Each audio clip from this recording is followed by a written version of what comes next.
Hi Ishan, ఎలా ఉన్నావ్? ముందుగా మీ అమ్మగారు శ్రీలత, నాన్నగారు మహేష్ల నుంచి నీకు హ్యాపీ బర్త్డే.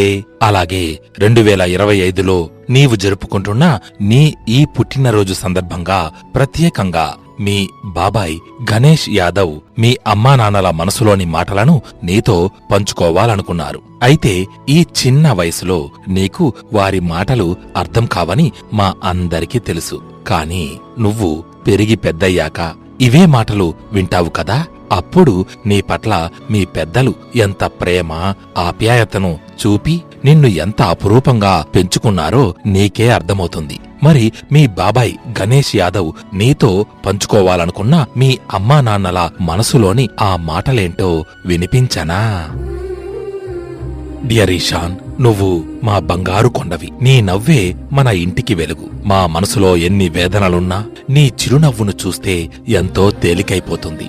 నువ్వు ఇలాగే కల్మషం లేని చిరునవ్వుతో భవిష్యత్తు జీవితంలో ఆటల్లో పాటల్లో చదువు సంధ్యల్లో చక్కగా రాణిస్తూ చక్కని మాటలతో ఎదుగుతూ అందరి హృదయాలను గెలుచుకోవాలని కోరుకుంటూ అప్పుడప్పుడు నీ మీద చిరుకోపం చూపించినా కూడా అది నీ మేలు కోరేనని మర్చిపోవు కదూ.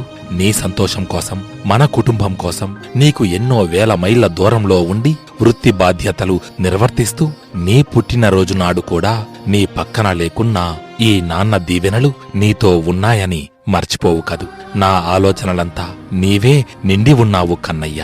మా కన్నయ్య సంతోషంగా ఇలా ఎదగాలి, మంచి పనులు చేస్తూ నలుగురి చేత పశుల ఇషాన్ ఆర్యన్ యాదవ్ ఈజ్ గ్రేట్ అని అనిపించుకోవాలి. నీ సంతోషం కోసం మేము ఎన్ని కష్టాలను ఎదుర్కోవడానికైనా సిద్ధమే. నీవిలాగే ఎదిగి గొప్పవాడివి కావాలని ఆ భగవంతుడిని ప్రార్థిస్తూ అమ్మా నాన్న. ఇషాన్, విన్నావుగా అమ్మా నాన్నలు నీ మీద ఎన్ని ఆశలు పెంచుకున్నారో కదూ. నువ్వు పెద్దయ్యాక వారి పట్ల కూడా ఇలాగే ప్రేమతో గౌరవంగా మసలుకుంటావని ఆశిస్తూ నానమ్మ లింగమ్మ, తాతయ్య నరసింహ, అమ్మమ్మ రజిత, తాతయ్య శ్రీను, ఇంకా ప్రేమపూర్వక దీవెనలతో అమ్మ శ్రీలత మరియు నాన్న మహేష్ల నుంచి ఇక ఈ మాటలను నీకు వినిపించేలా భవిష్యత్తు జీవితానికి అమూల్యమైన కానుకగా చేసిన నిన్ను ప్రేమగా ఇషు నాన్న అని పిలుచుకునే మీ బాబాయ్ గణేష్ యాదవ్ నుంచి పశుల ఇషాన్ ఆర్యన్ యాదవ్ నీకు హ్యాపీ బర్త్డే.